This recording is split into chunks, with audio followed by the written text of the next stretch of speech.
എല്ലാ പ്രിയ സുഹൃത്തുക്കൾക്കും പുതിയൊരു വീഡിയോയിലേക്ക് സ്വാഗതം.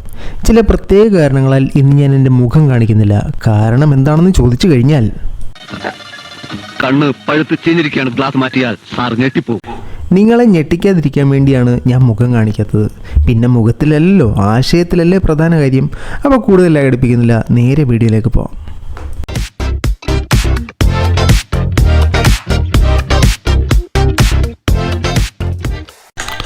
നമ്മുടെ നാട്ടിൽ ഇപ്പോൾ സ്ത്രീകളും സേഫല്ല, പുരുഷന്മാരും സേഫല്ല, മനുഷ്യന്മാരും സേഫല്ല, മൃഗങ്ങളും സേഫല്ല.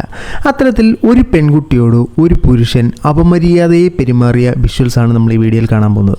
നമുക്ക് ആദ്യം ആ പെൺകുട്ടിക്ക് പറയാനുള്ളത് എന്താണെന്ന് കേട്ട് തന്നെ തുടങ്ങാം. തന്നെ ഞാൻ ഊബർ ബുക്ക് ചെയ്തിട്ടുണ്ടായിരുന്നു. അപ്പം ഊബർ ബുക്ക് ചെയ്ത ആ ഓട്ടോക്കാരൻ വെറും എന്താ പറയാ, ഇപ്പോഴത്തെ പെൺപിള്ളേർക്ക് മനസ്സമാധാനമായിട്ട് പുറത്തിറങ്ങി നടക്കാൻ പറ്റൂല എന്ന് പറഞ്ഞാൽ കുറച്ച് കഷ്ടമാണ്. പെൺപിള്ളേർക്ക് മാത്രമല്ല ആൺപിള്ളേർക്കും ഇതേ അവസ്ഥ തന്നെയാണ്. കേരളം മൊത്തം അറിയപ്പെടുന്ന വിമർശിക്കപ്പെടുന്ന നീലക്കുയിലും കഴിഞ്ഞ ദിവസം ഇതേ അവസ്ഥ ഉണ്ടായിരുന്നു. അപ്പം പിന്നെ ആൺകുട്ടികളും പെൺകുട്ടികളും മനുഷ്യന്മാരേ നമ്മുടെ നാട്ടിൽ സേഫ് അല്ല. എല്ലാവരും അങ്ങനെയാണെന്നല്ല ഞാൻ പറയുന്നത്, പക്ഷെ മിക്കവരും ഇങ്ങനത്തെ ആൾക്കാരായിരിക്കും. ഞാൻ ഓട്ടോയിൽ കയറി അയാളെൻ്റെ അടുത്ത് ചോദിച്ചു, ഞാൻ ഈ ഉടുപ്പാണ് ഞാൻ ഇട്ടിരുന്നത്, ഈ സ്ലീവ്ലെസ് ആണ് ഞാൻ ഇട്ടിരുന്നത്. അപ്പം ഞാൻ ഇന്നലെ ഓട്ടോയിൽ കയറി അയാളെൻ്റെ അടുത്ത് ചോദിച്ചു, വർക്ക് ചെയ്യണോ? ഞാൻ പറഞ്ഞല്ല, ഞാൻ പഠിക്കാൻ പറഞ്ഞു. ഓട്ടോയിൽ കയറുന്ന സകല ജനങ്ങളുടെയും സെൻസസ് എടുത്ത് ഗവൺമെൻറ്റിനെ ഏൽപ്പിക്കുക എന്ന വലിയൊരു ദൗത്യമാണ് നമ്മുടെ ഈ ഓട്ടോ ചേട്ടൻ ഏറ്റെടുത്തിരിക്കുന്നത്. അതിന് നമുക്ക് ഈ ചേട്ടനെ ഒരു അഭിനന്ദനങ്ങൾ തീർച്ചയായിട്ടും അറിയിക്കേണ്ടതായിട്ടുണ്ട്. എന്താ പഠിക്കുന്നത്? കോസ്മെറ്റോളജി, ഇവിടെ മേക്കടവിലാണ് ഞാൻ പഠിക്കുന്നത്. അങ്ങനെ ഓരോന്ന് സംസാരിച്ചു. എൻ്റെ അടുത്ത് ചോദിച്ചു, ഇതിനു മുമ്പ് എന്തോ പഠിച്ചെന്ന്. ഞാൻ പറഞ്ഞു, ഞാൻ +2 കഴിഞ്ഞതേ ഉള്ളൂ. ഞെട്ടുന്നു, ഭയങ്കര ഒരു ഞെട്ടിയ ഭാവം. +2 കഴിഞ്ഞതേ ഉള്ളൂ, ആള് മൈനറാണ്. അതുകൊണ്ടാണ് ഞാൻ ആളുടെ മുഖത്ത് ചെറിയൊരു മറ വെച്ച് പിടിപ്പിച്ചിരിക്കുന്നത്. പോക്സോയുടെ അണ്ടറിൽ വരുന്നൊരു കുറ്റമാണ് നമ്മുടെ ഈ പ്രിയങ്കരനായ ഓട്ടോ ചേട്ടൻ ചെയ്തിരിക്കുന്നത്.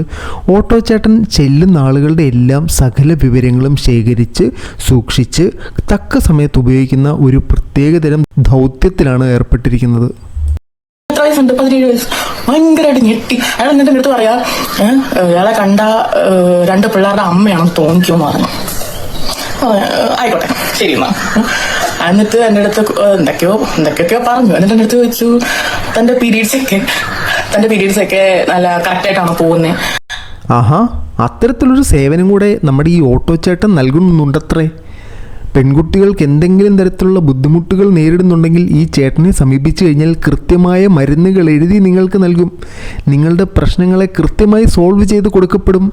ഈ സേവനം പെൺകുട്ടികൾക്ക് മാത്രം, ആൺകുട്ടികൾക്ക് ലഭിക്കില്ല കേട്ടോ. അതൊക്കെ ചോദിച്ചു. ഞാൻ പറഞ്ഞു, എന്തേ കറക്റ്റായിട്ടാണല്ലോ പോകുന്നത്? അന്നേരം പറയാം, ഇതൊക്കെ ഉണ്ടെങ്കിലല്ലേ നമുക്കൊരു മൂഡ് വരത്തുള്ളൂ, നമുക്ക് സെക്ഷലി അതിന് ഒരു മൂഡ് വരത്തുള്ളൂ.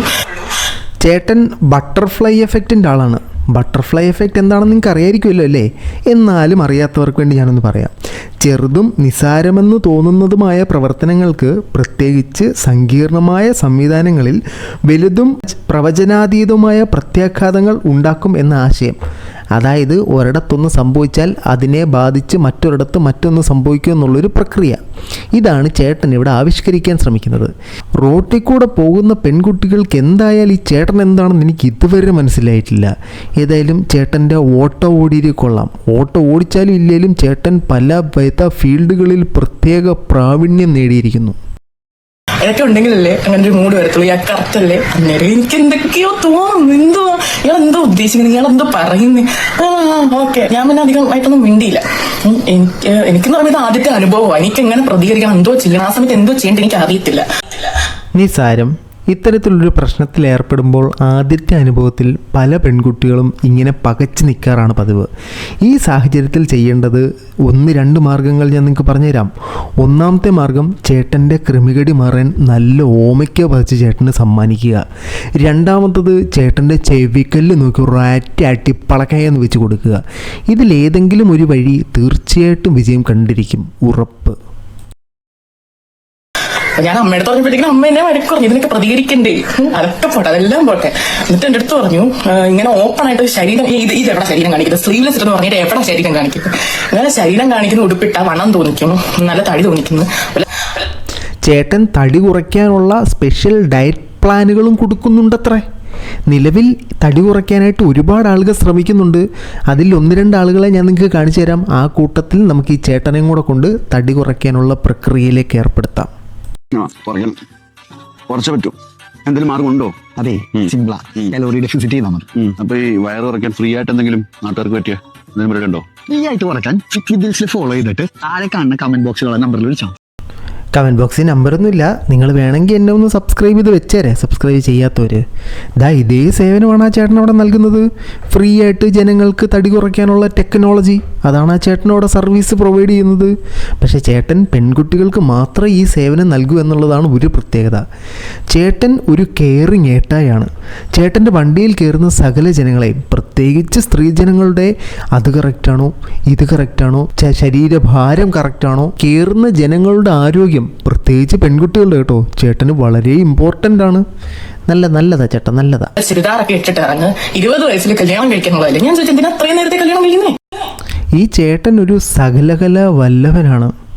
മാട്രിമോണിയൽ സർവീസുകളും വാഹനത്തിൽ കയറുന്ന സ്ത്രീജനങ്ങൾക്ക് പ്രത്യേകമായി നൽകുന്നുണ്ട്. സേവനങ്ങൾ വേണ്ടവർ എത്രയും പെട്ടെന്ന് നമ്മുടെ ഓട്ടോ ചേട്ടൻ ഷിബു ചേട്ടനെ സമീപിക്കുക. എനിക്ക് അത്രയും നേരത്തെ കല്യാണം കഴിക്കണ്ട. പിന്നെ എപ്പോഴാ കല്യാണം കഴിക്കേണ്ടത്? ഇയാളെന്തിനാ അതൊക്കെ തിരക്കുന്നത്?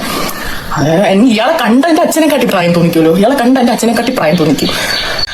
ഒന്ന് ചോദിച്ചു നോക്കിക്കൂടായിരുന്നോ? ചിലപ്പോൾ അച്ഛൻ്റെ സീനിയറായിട്ടെങ്ങാനും പഠിച്ചതാണെങ്കിലോ? ചേട്ടൻ ഡോക്ടറാണ്, ചേട്ടൻ പ്ലംബറാണ്, ചേട്ടൻ ടീച്ചറാണ്, ചേട്ടൻ ഒരുപാട് വിദ്യാഭ്യാസ യോഗ്യതകളുണ്ട്. ചേട്ടൻ മോളുടെ അച്ഛൻ്റെ സീനിയറായിട്ട് പഠിച്ചിട്ടുണ്ടാവാം ഒരു പക്ഷേ. അല്ലെങ്കിൽ ഇത്രയധികം നോളജ് ഈ ചെറിയ കാലയളവിൽ ചേട്ടൻ ഉണ്ടാക്കാൻ സാധിക്കില്ലല്ലോ. എന്നിട്ട് ഇയാൾ, ഞാൻ ഗൂഗിൾ മാപ്പിൽ അയാൾ ഓട്ടിക്കുന്ന സമയത്ത് ഞാൻ ഗൂഗിൾ മാപ്പിൽ നോക്കിയത്, അയാളുടെ ഗൂഗിൾ മാപ്പില് ഞാൻ നോക്കുമ്പം ഇപ്പം ഞാൻ എപ്പോഴും ഇറങ്ങി ഒരു 4:20 ആയപ്പോഴത്തേക്കിനും ഓട്ടോയിൽ കയറിയിട്ടുണ്ടായിരുന്നു.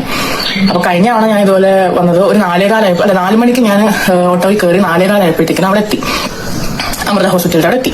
പക്ഷേ ഇന്നലെ എനിക്കത് മനസ്സിലായി, ഇയാള് ചുറ്റിയും വളഞ്ഞും മനഃപൂർവ്വം താമസിക്കാമെന്ന് എനിക്കത് കണ്ടപ്പോഴത്തേക്കും എനിക്ക് മനസ്സിലായി. ഇയാള് ഞാൻ നോക്കുമ്പോൾ 4:20 ഞാൻ ഓട്ടോയിൽ കയറിയതാ. ഒരു 4:30 കഴിഞ്ഞ് ഒരു 4:35 ആകുമ്പോഴത്തേക്കും എത്താം. ഇത് 4:45 കഴിഞ്ഞിട്ടാണ് ഇവിടെ എത്തിയത്. 4:45 എത്തിയിട്ടില്ലായിരുന്നു. അന്നേരം എനിക്ക് മനസ്സിലായി. എന്നിട്ട് എത്താറായപ്പോഴത്തേക്കിനും അയാളെൻ്റെ അടുത്ത് പറയാം, ആ കൈ ഒന്ന് പൊക്കിക്കുന്നു.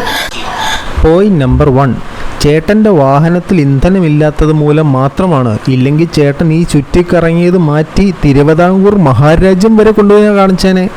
പോയിന്റ് നമ്പർ 2, കൈ പൊക്കാൻ ചേട്ടൻ പറഞ്ഞപ്പോൾ കൈ പൊക്കി ചെവിക്കലിൽ നോക്കി ടപ്പക്കനേന്നൊരു അടി വെച്ച് കൊടുത്തുകൂടായിരുന്നോ? നിസ്സാരമായിട്ട് ചേട്ടൻ്റെ കടിയും തീർന്നതിനെ മോക്കൊരു സന്തോഷവും കിട്ടിയനെ. എന്തോ കാര്യത്തിന് എന്തത്തിനാ ഒന്ന് കാണാനാ, ആ ശരീരം ആ വണ്ണമൊക്കെ ഒന്ന് കാണാനാണ്. ഞാൻ പറഞ്ഞ അതിന്റെ ആവശ്യമില്ലെന്ന് പറഞ്ഞു. എനിക്ക് എന്തോ ചെയ്യണം, എന്തോ പ്രതികരണം, എനിക്ക് എന്തൊക്കെ പറയണമെന്നുണ്ട്. പക്ഷെ അത് വരുന്നില്ല, എനിക്ക് വോയിസ് വരുന്നില്ല.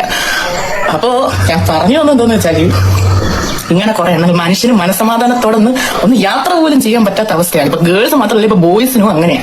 മനസ്സമാധാനത്തോടെ പുറത്തോട്ട് ഇറങ്ങാൻ പോലും പറ്റാത്ത അവസ്ഥയാണ്. അപ്പൊ എല്ലാരും ഒന്നും അങ്ങനല്ല, ശരിയാ. പക്ഷെ മിക്ക ആൾക്കാരും കുറെ എന്താ പറയാ, ഇത്രയൊക്കെ ഉള്ളു എനിക്ക് പറയാ.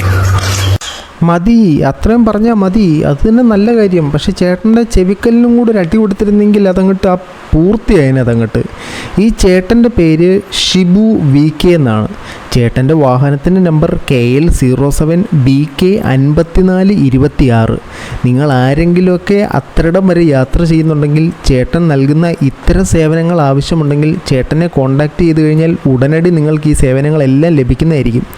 ചേട്ടൻ്റെ നല്ല നടപ്പ് പ്രകാരം ഊബറിൽ നിന്നും ഈ ചേട്ടനെ സസ്പെൻഡ് ചെയ്തു എന്നാണ് ഈ കുട്ടി സ്റ്റോറി ഇട്ടത് മൂലം നമുക്കറിയാൻ സാധിച്ചത്. മാത്രമല്ല, നിരവധി പെൺകുട്ടികളോട് ചേട്ടൻ ഇത്തരത്തിലുള്ള ചികിത്സാ സഹായങ്ങൾ നൽകാമെന്ന് പറഞ്ഞിട്ടുണ്ടത്രേ. അതിനുള്ള തെളിവുകളും പുറത്തു വന്നിട്ടുണ്ട്. ഏതായാലും ഇത്തരം സമയങ്ങളിൽ, ഇത്തരം സാഹചര്യങ്ങളിൽ, ഇത്തരം സ്ഥലങ്ങളിലൂടെ നിങ്ങൾ ആരെങ്കിലും യാത്ര ചെയ്യുന്നുണ്ടെങ്കിൽ ഈ ചേട്ടനെ ഒന്ന് നോട്ട് ചെയ്ത് വെച്ചോളൂ. അല്ലെങ്കിൽ നിങ്ങൾക്ക് ഇത്തരത്തിലുള്ള സേവനങ്ങൾ കിട്ടാതെയാവും. എന്തായാലും ഈ വിഷയത്തിൽ നിങ്ങളുടെ അഭിപ്രായം തീർച്ചയായിട്ടും കമൻറ്റുകളായി രേഖപ്പെടുത്തുക. മറ്റൊരു ആയിട്ട് കാണുന്നവരെ ബൈ.